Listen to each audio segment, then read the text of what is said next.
ባሌ ሳይፈልግ አታልየን ያገባሁት አብረን ቆየ ማለት ነው። በዛ መሃል የሆነ ቀን ያው ተሳሳትን ማለት ነው። እንኳን እንደዛለ ይሄን ነበር ስንፈልግ ነበር። ለአንድ ቀን ወንድ ብትሆኚ ምን ታደርጊ ነበር? ብዙ ሴቶችን አወጣቸውና ከጉድ ነው 7 አመት ሙሉ የለፋሁበት እንቅልፍ አጥቼ የሰራሁበት ፕሮጀክት ኢትዮጵያን ኤርላይን ሊቀበለኝ አልቻለም ትላለች እህታችን። ክም ብሏት ደግሞ ኤርላይን ሳለባበስ አንተ ሴት ልጅ ሳታፈቅርና ሳትወድ በትዳር መኖር ትችላለች ይላል። በቃ እንደማንኛውም ባልና ሚስት አብረን እንተኛለን እንኖራለን። በቃ እንደዛ ነው የኖርኩት። ኢትዮጵያ ውስጥ ሀብታም ለመሆን ከባድ ነው። ዋና ባለቤት ለምንሰራው ቢዝነስ መንግስት ነው እንዲያውቁ። የግብር ቴክስት ሲገባላችሁ አሁን ያሉበት ሁኔታ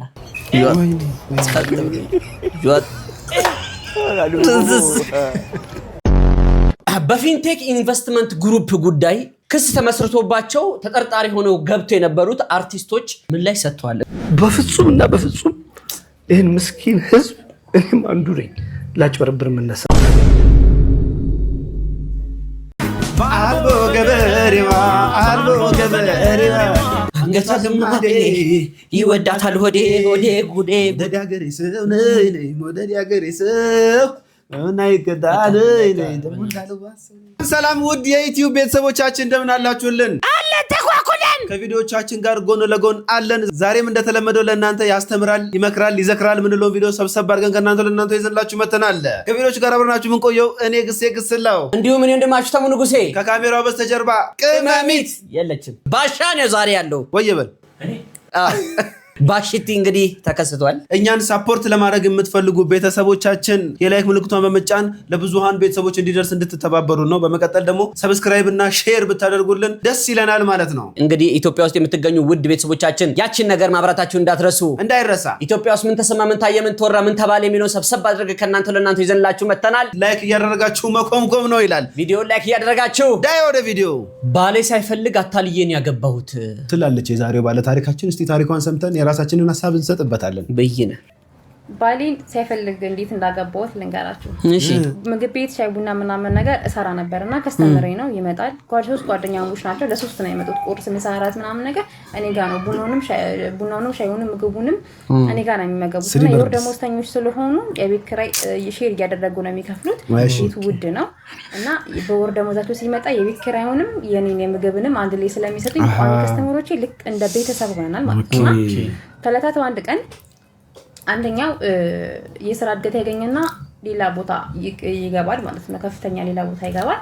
ከዛ በኋላ ሁለቱ ይቀራሉ ማለት ነው። ሁለቱም የቤት ኪራይ መክፈል በጣም እየከበዳቸው ስለነበረ እኔም አንዳንዴ አግዛቸው ነበረ። የምግቡ ምናምን ነገር አግዛቸው ነበርና እንደዛ ያሉ እየኖሩ እኔ ባሌን እወደዋለሁ ግን እንደምወደው አያውቅም ነበረ።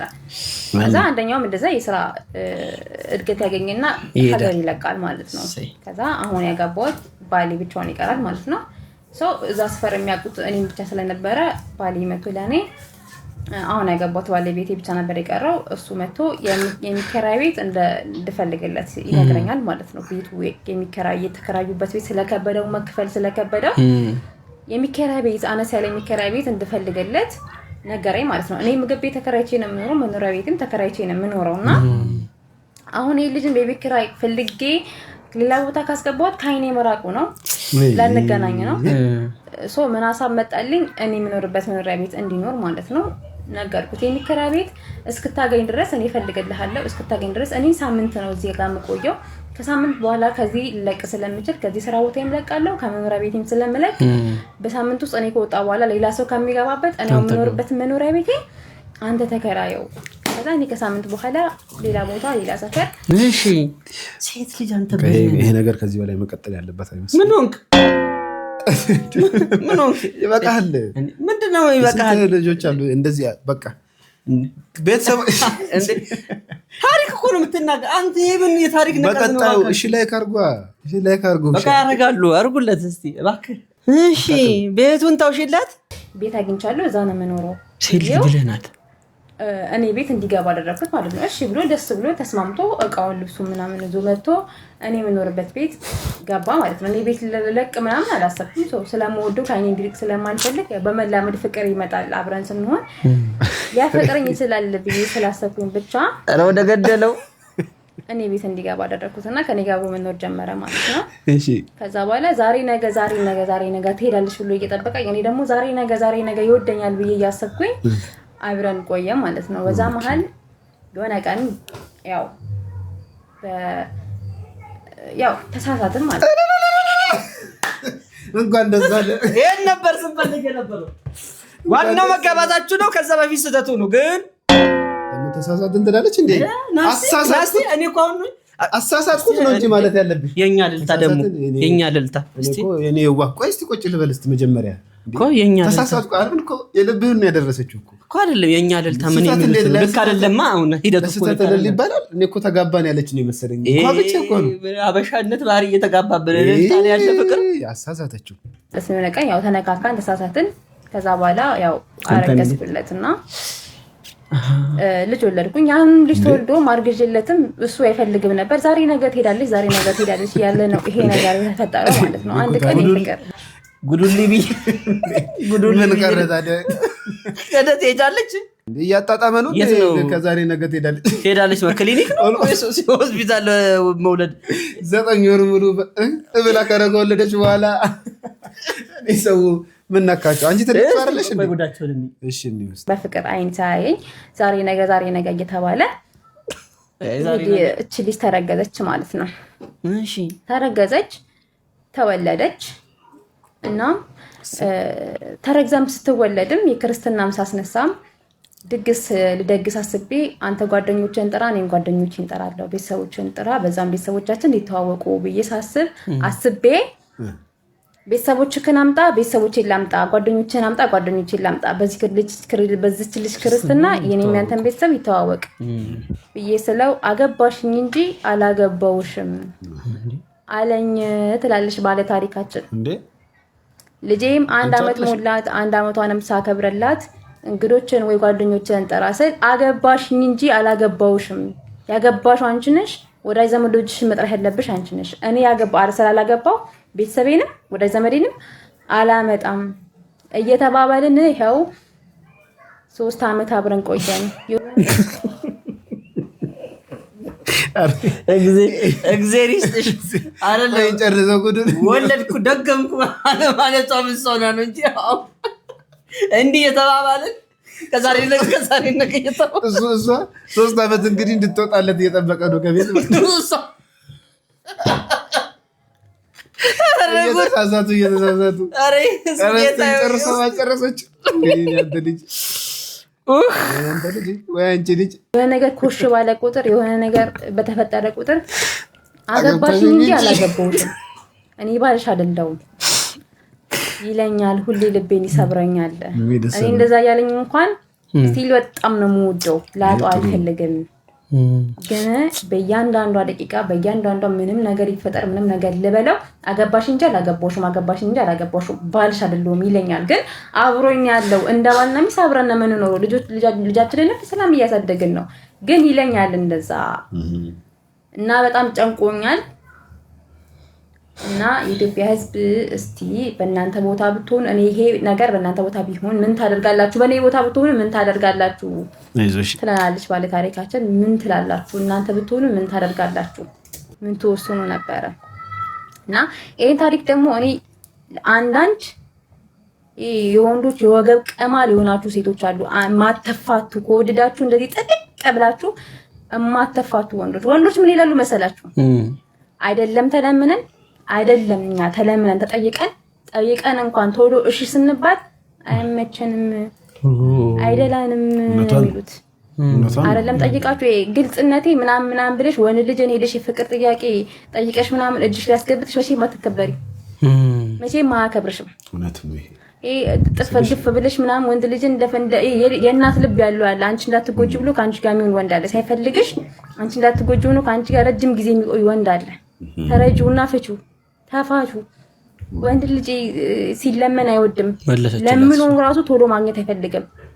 በቃ መለመን አፈርደቼ መብላት ይፈልጋሉ እንዴ ስለዚህ አፈርደቼ ካላስበላችሁ እሺ አትበሉ የት ነው ጨርሻችሁ እንደዚህ ሲልሽ ነው የሚሆነው አፈርደቼውስ የት ተገኝቶ ግሴ ሐሳብን ታስቀድማለህ ወይስ ሐሳቤን ላስቀድም እስቲ አስቀድም እኔ ሐሳቤን ሳስቀድም ልልሽ የምችለው ነገር ምንድነው ገና ድጋሚ ሳትሳሳቱና ሁለተኛ ልጅ ሳትመጣ እንደተናገርሽው እንደሆነ ቤቱን እያስተዳደርሽ ያለሽው አንቺ ነሽ እንደገና ደግሞ እሱን ልርዳው ብለሽ ነው ቤትሽ ይዘሽ መተሽ ራስሽ ትረጄ ቆየሽው ስታሳስጪው እንጂ ምን ስትሳሳች ምን ስህተት እኮ የሁለቱም ስህተት ነው አንድ ሰው ብቻ አይደለም ልክ ነው ግን እድሜሽን እንደዚህ እየተጃጃልሽ ከምትቀጥይ መጃጃል ነው የምለው ይሄን ይፈልገውን ነገር እየሰጠሽው ምን ጎሎበት ይወጣል ከቤት ሁሉ ነገር ምቹ ሁሉ ነገር ዝግጁ ፍትፍቱም እዛው ቆቆሉም እዛው ጥብሱም እዛው ሁሉ ነገር ስለሆነለት እሱ መቼም ከዚህ ምቾት መውጣት አይፈልግም አንቺ ግን ነገ ለህይወትሽ የሚሆን ነገር እንደሆነ እንደቀልድ ነው የሰማሁት ሁላ እና ራስሽን እያጃጃልሽ አትቀጥይ ሐቁን እንዲናገር አድርጊው የማይፈልግ ከሆነ ቤትሽ መሰስ አርገሽ ጠርተሽ እንዳስገባሽው መሰስ አርገሽ አባሪው ከቤት የራሱን ህይወት ይኑር ነው ይሄን ያንተ ኦፒኒየን እኔ ይሄ ነው እና ልጁንም ከፈለገ እየመጣ ያየ ይኑር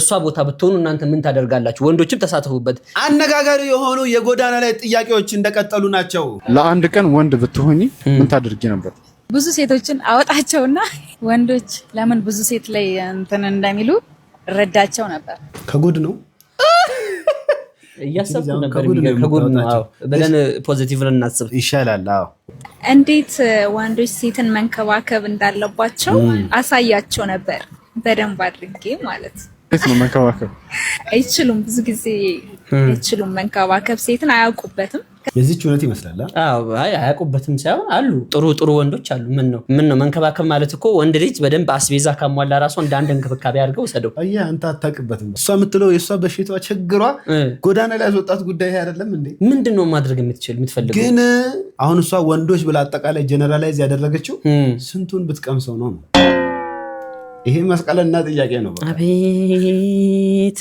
ሜቢ አሁን ያሉበት ወንዶች ያሉበት ሁኔታ እረዳው ነበር ጌታ ይባርክሽ እኔ ከመጀመሪያው ውጪ ትንሽ እየተሻሻለ መጣ የመጀመሪያ ወንዶችን ግብረ ዝሙት ዘማዊነትን በደንብ የሚቀሰቅስና አላማ የሌለው አልባሌ ፍላጎት ይሄ ማሰቢያውን እዛ ነገር ላይ ብቻ ተባተለሽ አንተ ራስህ እኮ ከሷ ባዘቁ እሺ እነዚህ የጎዳና ላይ ጥያቄዎች ወይ የሚላቸው አካል ጠፋ ማለት ነው የሚከለክል ሰው የለም ድንግልናሽን በስንት ዓመትሽ ነው የሰጠሽው በ16 ዓመት ይሄ ማለት እኮ ያም የተቀበለው ሰውዬ አስገድዶ መድፈር ነው ያደረገው ማለት ነው ከ18 ዓመት ቲኔጀር እኮ ነው ይሄ እኮ ውጭ ሀገር ቢሆን በህግ ያስጠይቃል ለፍቅረኝነት ራሱ አብርሃት ኮንክ ትገባታለህ ተላጭተህ ወይ እዚህ ኢትዮጵያ ነው መላጨት ያለው እኮ አረዛም አለ የባሰ ነው እዛ ይላጫል እዛ እናሳ ቅጫም ያስቸግራቸዋል ማለት ነው ቅጫሙ ላይ ነው የቆየ ዝምድና ያለ ከቅጫም ጋር እንድትናገረኝ አልፈቅድልህም አባዬ ብር ፈልጋለሁ ከጓደኞቼ ጋር መዝናናት ፈልጌ ነው የኔ ልጅ ገንዘብ እኮ የለም አባዬ ምንም አያገባኝም ከጓደኞቼ አንሺ መተይታል ካልሆነ ሁሉ ነገር ጥዬ ብን ብዬ ነው የምጠፋው ማስፈራሪያ እሺ የኔ ልጅ ይሄው ወይኔ ያለው አይ ዘንድሮ ልጅ የኔ ልጅ የቀን ሰራተኛ ፈልገህ ነው አይ አልፈለኩም እሺ መኪናህን ላጽዳልህ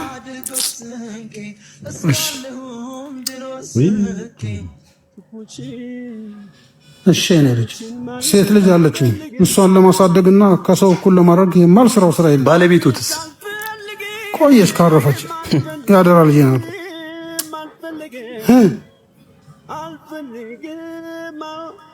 ወይ ጉድ የእርሶ ጉድ ናት ዛሬ ከአባዬ ገንዘብ ተቀብዬ ነው የመጣሁት ፈታ ነው የምንለው እሺ ይመቸኛል አባቴ ጋሼ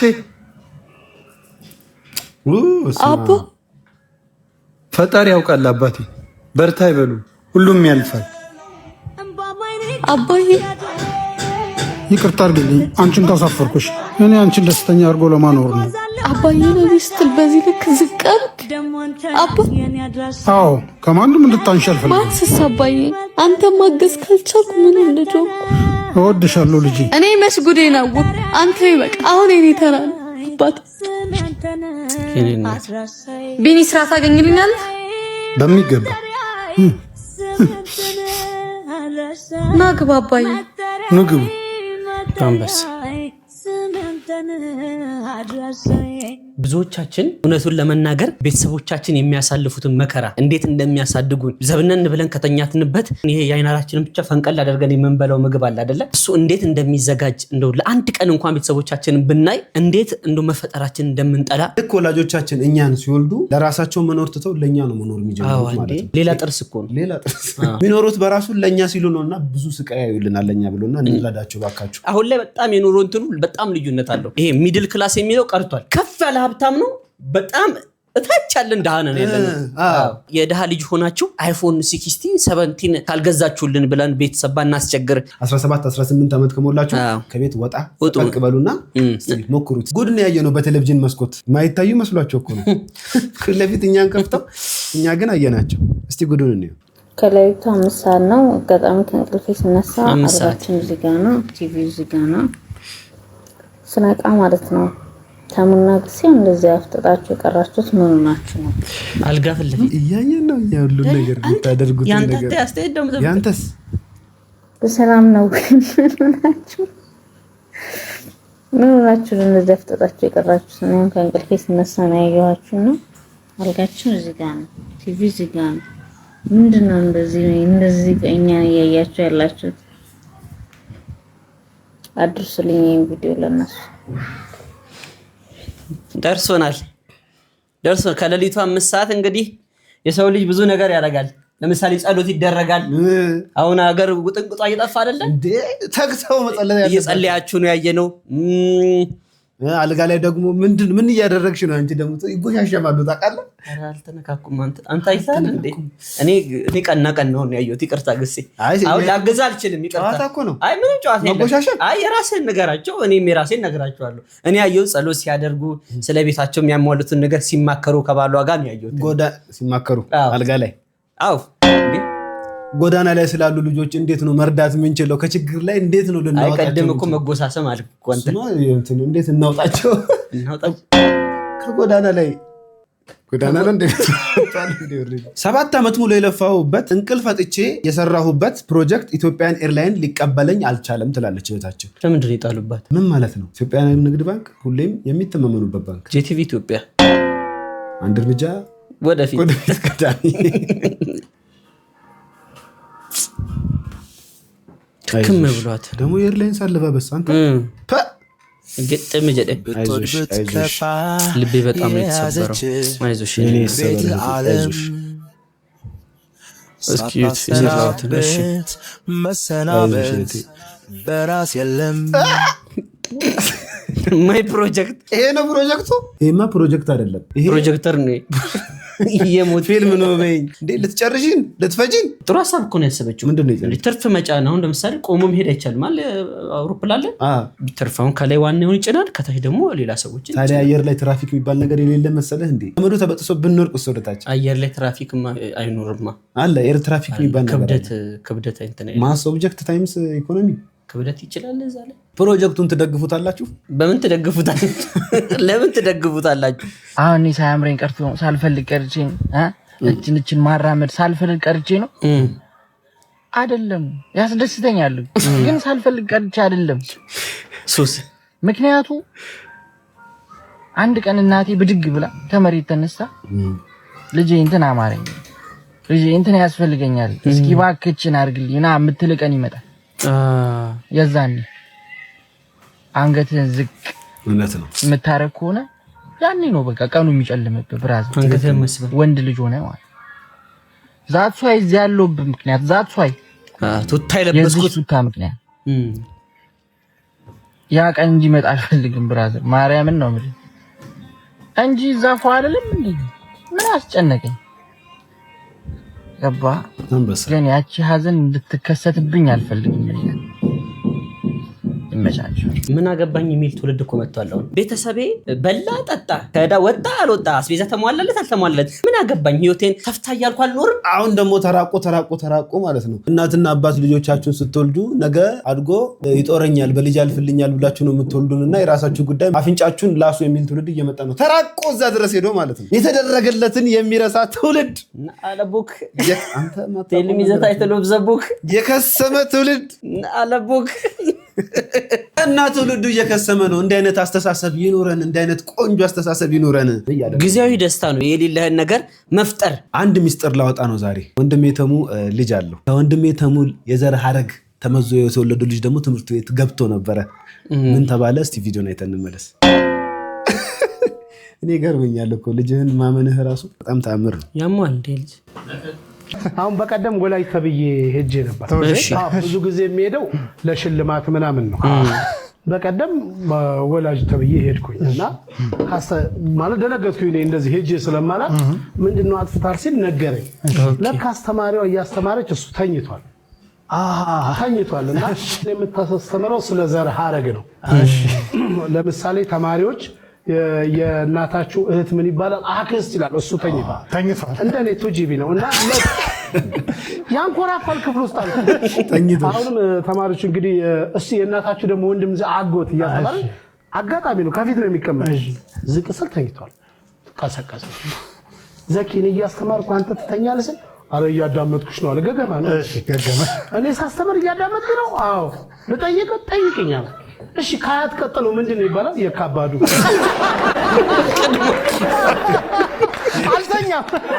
አልተኛ አንተን ፈርቼ ነው እንጂ ቦሌ አራብሳል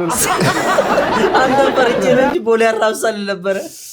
ኧረ አሌክሱ ኧረ ልጄ በል እንጂ ምን አሌክሱ አይ ልጄ በል። ተጫዋች ነህ ትቀልዳለህ። አንተ እኔ ልጅ ታፍ ነው። እስቲ በእንግሊዘኛ እናወራ አንተ ልብ ካለ። እንግሊዘኛ ለምን? ዋናው ቴክኒኩን ነው መማር ያለብህ አንተ። ምንድነው ቴክኒክ? ቆይ እኮ ልንገርህ፣ አትጩህ።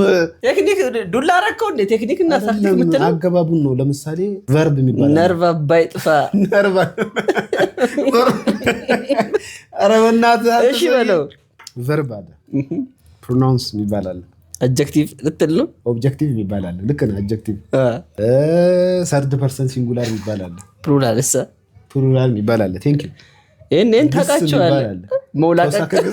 ሞላቀቅስ አለ፣ አርኬ፣ አንጓ፣ የወል ቤት፣ ሰንጎ መገለጥ የነተሙ ቤት ምናምን ብዙ ነው ሲዘረዘር። አይ በጣም ከእውቀት ነፃ ሆነ። ተማር።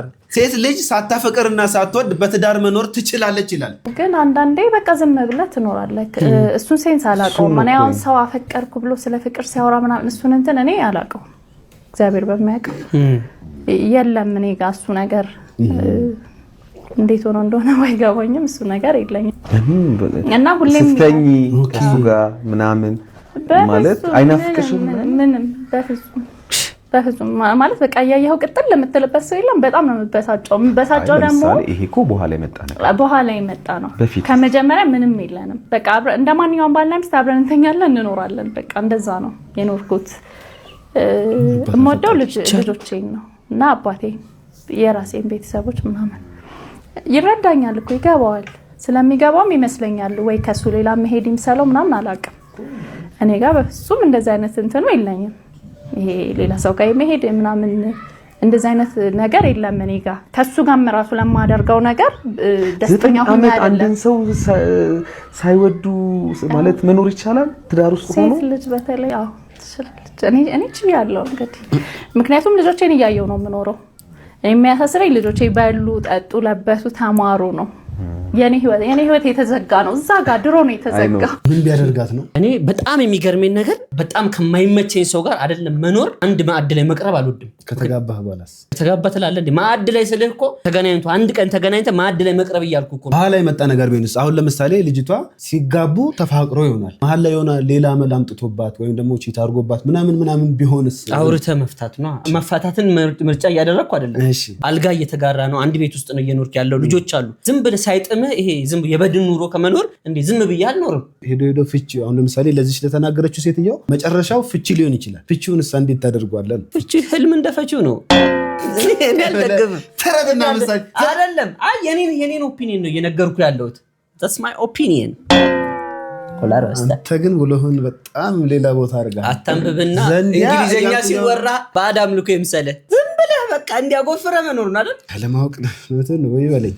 የሰሞኑን የግብር ጉዳይ እኔ እንዲስቄ ላውራው እንጂ ግብር ከፋዮች ውስጥ እያበዱ ነው። ግብር ከፋዮች ትላለህ እንዴ? ታችኛው ግብር ከፋይ ሳይሆን ቶፖቹ ባለሀብቶቹ ራሱ ኮምፕሌን እያቀረቡ ነው። እስቲ እንየው። የዚህ ነገር ጦስ ደግሞ ዞሮ እኛን ነው። እነሱ ግብር ይከፍላሉ፣ እኛን በገብር ይገቡልናል። 66 ቁጥር እየገባልን ነው። እስቲ እንስማው። ኢትዮጵያ ውስጥ ሀብታም ለመሆን ከባድ ነው። ዋና ባለቤት ለምንሰራው ቢዝነስ መንግስት ነው። እንዲያውቁ ዋናው ባለቤት መንግስት ነው። እኔ ሁሌ የምለው ነገር በቢዝነስ መንግስት ባለቤት ነህና እባክህ እያንዳንዱን ቢዝነስ ጠብቅ፣ እያንዳንዱን ቢዝነስ በደንብ ተከታተል፣ እያንዳንዱን ቢዝነስ እኛን ተንከባከብ ነው የምለው። ለምን በለኝ እኛ አመቱን ሙሉ በጣም ብዙ ብር ብዙ ስራ ሰርተን ይሄን ያህል ሚሊዮን ተረፈን እንባላለን። አተረፉ ባንክ ተበድረን ነው ያንን ግብር የምንከፍለው። የምንነካችሁ ባንክ ተበድረን እኔ አሁን ያለፈው ግብር በጣም ብዙ ግብር ነው። ስንት እኔ ስራ ነው የማየው። ልክ እንትን ጥቅምት ላይ ግብር ገበር ሲባል ሂሳብ ሰርተው ይሄናል እንዴ ብሩ የት ጋር ነው ያለው? ክርፌት ነው የት አለ ብሩ አለ። ከዛ ዳበርስታቸው ባንኮች ወደ 67% የሚሆነውን ከባንክ ወሰድን። ያው አሁን ደግሞ እየከፈልን አሁን ደግሞ የሚገርም አሁን እኮ ደግሞ መጣ ጥቅምታው። ስለዚህ ማን ነው ባለቤቱ? መንግስት ነው።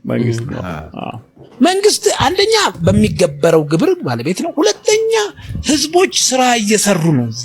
እነዚህ ህዝቦች ደግሞ የኢንካም ታክስ ይከፍላሉ። ማለት ኢንካም ታክስ ቀላል እንዳይመስል አንዳንድ ከተሞች ላይ የምንከፍላቸው አንዳንድ ቦታዎች ላይ የምንከፍላቸው ኢንካም ታክሶች ብዙ ብሮች ነው። የዛን ከተማ የአስተዳደር ሰራተኞችን ደሞዝ የሚከፍል እሱ ብር ነው። እያየን ነው። አንዳንድ ጊዜ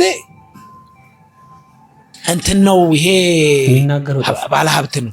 በነገራችን ላይ አንዳንድ ችግሮች እዚህ ኢትዮጵያ ውስጥ ሀብታም ለመሆን ከባድ ነው። አሁን ሀገር የምታድገው ግብር ሲሰበሰብ ነው። ሁላችንም በስነ ስርዓት ግብር መክፈል አለብን። ምንም ጥያቄ አያስፈልገውም። መንገድ፣ ማብራት፣ ውሃ ሁሉ ነገር የሚደረገው በግብር ነው። ብዙ ነገሮች እየበዙ ነው። አሁን ኑሮ በዛው ልክ እየጨመረ ነው። አንዳንድ ሰው አሁን አፎርድ ማድረግ የሚችል ሰው እኮ አለ።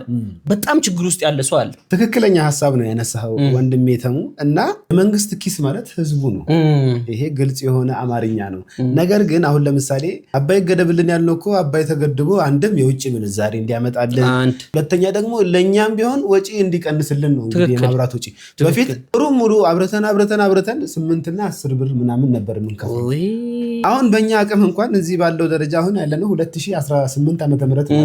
በ2018 ዓመተ ምህረት ለአንድ ወር ለቤታችን የምንጠቀመው 1800 ነው 1900 ብር ነው። እሱን ቆጣሪ አንድ ላይ እንትን ብለን እሱንም ስሰማው እያመመኝ ስለሆነ ልቤም እንትን እያለ ስለሆነ ወንድሜ ተሙ እኔ ነኝ ሁሉ ነገር መጋፈጠው ትንሽ የወጣት ልብ ስላለኝ ግብርና እንደው እንደ አስተያየት መንግስት ትንሽ እንኳን አስተያየት ብታረግ ውሃ አሁን ባቅሙ አረባክ እንዴ እየርክ በርበሬ ምናምን ልትል ነው እንዴ?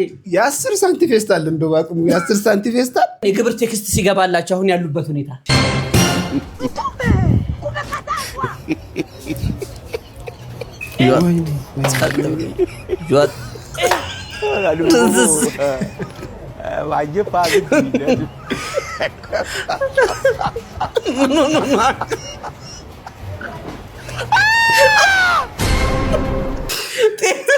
ነው ይሆን ያለነውና ያው ግብሩ የማይነካው ኢትዮጵያዊ የለምና እንግዲህ ቅሬታችንን በዚህ መልኩ አሰምተናል። ሁላችንም እንዲህ ከመሆናችን በፊት መንግስት የሆነ ነገር ወይ ቢለን ጥሩ ነው። የእርምት እርምጃ ይህንን ቪዲዮ የምቀርጸው እግዚአብሔር እንደሚያሻግረን እንደሚያሳልፈን እያመንኩኝ ነው። ዛሬ ሐምሌ 17 2018 ዓመተ ምህረት ላይ እንገኛለን። ጎዳና ላይ መኖር ከጀመረን 6ኛ ዓመታችን ነው። ማለትም ይሄ 6ኛ ክረምታችን ነው እና እንደዚህ አይነት ጎርፍ አጋጥሞን አያውቅም ከዚህ በፊት። እግዚአብሔር ይመስገን እየጠበቀን ኖረናል እና ዛሬ በጣም እስከዛሬ ካየናቸው ጎርፎች ውስጥ በጣም ከፍተኛ ሆኖብኝ ስለሆነ ነው እና እንደማልፈው አውቃለሁ። እግዚአብሔር እንደሚያሳልፈኝ ከዚህ ነገር እንደምንወጣ አውቃለሁ። ይህ እንደ ማስታወሻነት እግዚአብሔር ለካ ያነሳል፣ እግዚአብሔር ለካ ይደግፋል ለማለት እንደ ማስረጃነት እንዲሆንልኝ ነው እና ቤታችን እናሳያቸዋል። ሙሉ ነው ጎርፍ የገባው። እዚህ ጋር መኝታ አልጋዬ ነው። እዚህ ጋር ደግሞ የቤተሰቦቼ መኝታ ነው። እንደምታዩት ጫማው ምን ሰቃቅለናል። ጎርፉ በጣም ያስፈራ ነበረ። አሁንም አላወራም፣ ግን እዛ ጋር ትቦ አለ እና እታች እግርጌ ጋር ሌላም ትቦ አለ። በስር በኩል የሚተላለፍ መስመር እንዳጋጣሚ ሃይላንድ ዘግቶት ይመስለኛል ቀጥታ ወደኛ ቤት ተገልብጦ መጣ ማለት ነው። ሙሉ ነው እስከዛ እስከ ቀዩ እስከምታይ ድረስ ሞልቶ ተንሳፎ ነበረ። አሁን ዝናቡ ስላባራ ጎሎ ነው እና ጎርጉረ ነው ምናምን እንትን ካለ በኋላ ነው እና አሳያችኋለሁ ቪዲዮውን እንዴት እንደነበረ በፈጣሪ ስም እግዚአብሔር ምክንያት አለው። እያንዳንዱን ነገር የሚያደርግበት ምክንያት አለው እና የጊዜ ጉዳይ ነው። ዛሬ ለምነ ነው ዛሬ ካልተሰጠን የምንለ አይነት ፍጥረቶች ስለሆነ ነው እንጂ እግዚአብሔር ቀን አለው። እግዚአብሔር ያሻገራል። በተስፋ ብቻ እሱን መጠበቅ ነው የሚጠበቅና የሆነ አንዳንዴ ነገሮች ተማርቱልን ምናምን በጣም በትንሽ ነገር እናማረራለን እና ያ በሚሆንበት ጊዜ ሁሌም ቢሆን ከታች ያለን ሰው እንመልከት።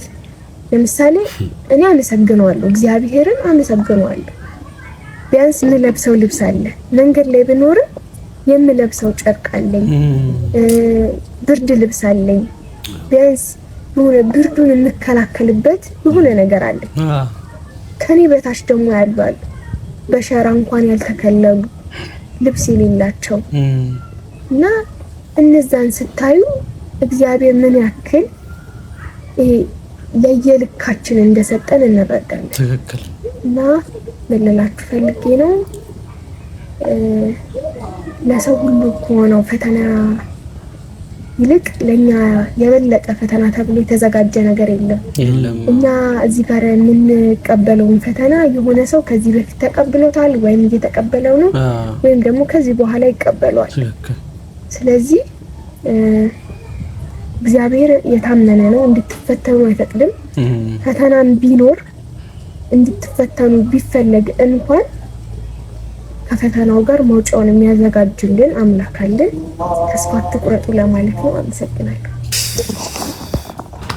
እንግዲህ የዚህ ቪዲዮ ርዕስ ብላ ያቀረበችው የክረምቱ ጊዜ ለሁላችንም ተመሳሳይ አይደለም የሚለው። የክረምቱን ጊዜ እንግዲህ ስናስብ ሁላችንም በቆሎ ጠብሰን ከሰል አያይዘን ተሰብስበን ጋቢያችን እንደዚህ ለብሰን የክረምቱን ጊዜ ፏ ብለን በትዝታ የምናሳልፈው ነው። ለአንዳንዶች ግን እንደዚህ ስቃይ ነው። ሰው ባለው ነገር ደስተኛ ሲሆን እግዚአብሔርም የሆነ ነገር የሚጨምርልህ ያለህን ነገር አመስግነ ስትቀበል ነውና የሚለብሱት ነገር ያጡ ሰዎች ይኖሩ ይችላሉ። አሁን ያለንበት ሰዓት ክረምት ነው። ያሁኑ ክረምት ደግሞ እንደ በፊቱ አይነት ክረምት አይደለም። በጣም ከባድ የሆነ ጎርፍ ነው ያለው። እህታችን በርችልን፣ ሁሉ ነገር ያልፋል። ደግሞ ጥሩ ቦታ እንደምትደርስ እርግጠኛ ነኝ። ያልፋል፣ ማያልፍ ነገር የለም። እልህ ውስጥ ናት። በፊንቴክ ኢንቨስትመንት ግሩፕ ጉዳይ ክስ ተመስርቶባቸው ተጠርጣሪ ሆነው ገብተው የነበሩት አርቲስቶች ምን ላይ ሰጥተዋል? እግረኛው ሚዲያ ላይ ወንድ ሆነው አይደለም፣ እኛ ወንድ ሳንሆን ቀርተን አይደለም። አካውንታንት ራሳቸው እየገቡ ነው የምልህ። አሁን ስድስቱ ገብቷል። ፌደራል ፖሊስ ደውሎ ጠርቶ እንወያይ ነው ያለን። መያዣ ወረቀት አልሰጠንም። ኑ ትፈልጋላችሁ፣ ተጠርጣሪ ናችሁ አልተባለም። እንደወጣችሁ በትኩሱ በተፈታችሁ እለት ይህን መግለጫ ዛሬ የምትሰጡትን መስጠት ያልፈለጋችሁበት ምክንያት የ5 ሚሊዮን ብር እና የ4 ሚሊዮን ብር መኪና አታለኝ እኔ እዛ ውስጥ ገባለሁ። እኔ ነኝ መርማሪው፣ እኔ ነኝ ኮማንደሩ፣ እኔ ነኝ እንትኑ፣ እኔ ነኝ ምናምን የሚሉ ደፋሮች። እንደ ባለሙያ ብትጠይቀኝ ገና ላላመጣ ድርጅት ያመጣል ብዬ ከተማመንኩበት እሰራለሁ። በፍጹም እና በፍጹም ይህን ምስኪን ህዝብ እኔም አንዱ ነኝ ላጭበረብር የምነሳ እና በፍጹም ይህን ምስኪን ህዝብ እኔም አንዱ ነኝ ላጭበረብር የምነሳ ሰው አይደለም። ህብረተሰቡን ሲያስለቁ ላብ፣ የሰው ላብ፣ ነጭ ላብ ሲያዘርፉ ይኖርማል። ጅቡቲ ላይ መኪና ምናምን ያሉት የለም። ዝም ብሎ ፎቶግራፍ ለጥፈው ነው እያየ ነው። ትልቅ ሰው ነው እንግዲህ ይመስለኛል። አይ ቲንክ ትልቅ ሰው ነው ይመስላል። ግን አሁን በህግ ጥላ ስር አይደለም፣ እውነት ይፈርዳል። በእንዲህ ጉዳይ ታስሮ ተጠርጥሮ መዋል እና ስሜት ምን ይመስላል?